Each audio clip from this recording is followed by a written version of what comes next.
यानंतर बातमीपत्रामध्ये विविध महानगरांमधल्या महत्त्वाच्या घडामोडी जाणून घेऊयात।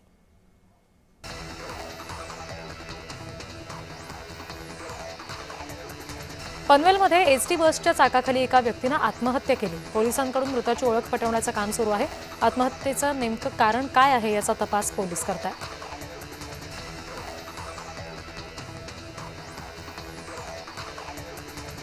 नागपूरच्या संविधान चौकामध्ये 16 जूनला कॉकरोच जनता पार्टीचं आंदोलन आहे। नीट पेपरफुटी, बेरोजगारी आणि शिक्षण व्यवस्थेतील प्रश्नांवर आंदोलन केलं जाणार आहे। अभिजित दीपके आंदोलनामध्ये सहभागी होतील अशी शक्यता आहे।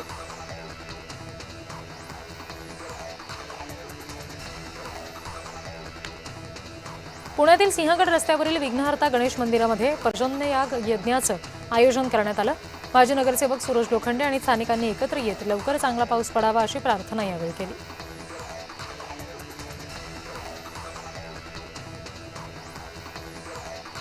आचार्य अत्रे यांच्या 57व्या स्मृतिदिनानिमित्त सासवड इथे आचार्य अत्रे विकास प्रतिष्ठान आणि महाराष्ट्र साहित्य परिषद शाखेच्या वतीनं साहित्य पत्रकारिता पुरस्कारांचं वितरण करण्यात आलं।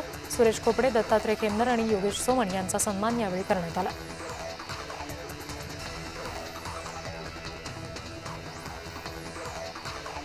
दक्षिण मुंबईमधील रस्त्यावर सुद्धा पांढरे पट्टे मारण्यात आले होते। गिरगावकर संघटनेनं पांढऱ्या पट्ट्यांवर काळ्या रेषा मारल्या। घाटकोपरमध्ये घडलेल्या घटनेनंतर मुंबईमध्ये रस्त्यावर पांढऱ्या पट्ट्या मारण्याला नागरिकांचा विरोध होतोय।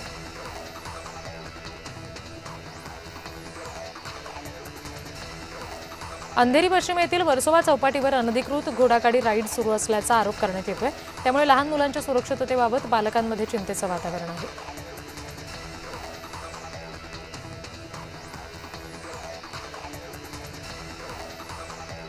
नागपूरच्या प्रतापनगर हद्दीत खेळताना गळफास लागून 11 वर्षीय मुलाचा दुर्दैवी मृत्यू झाला।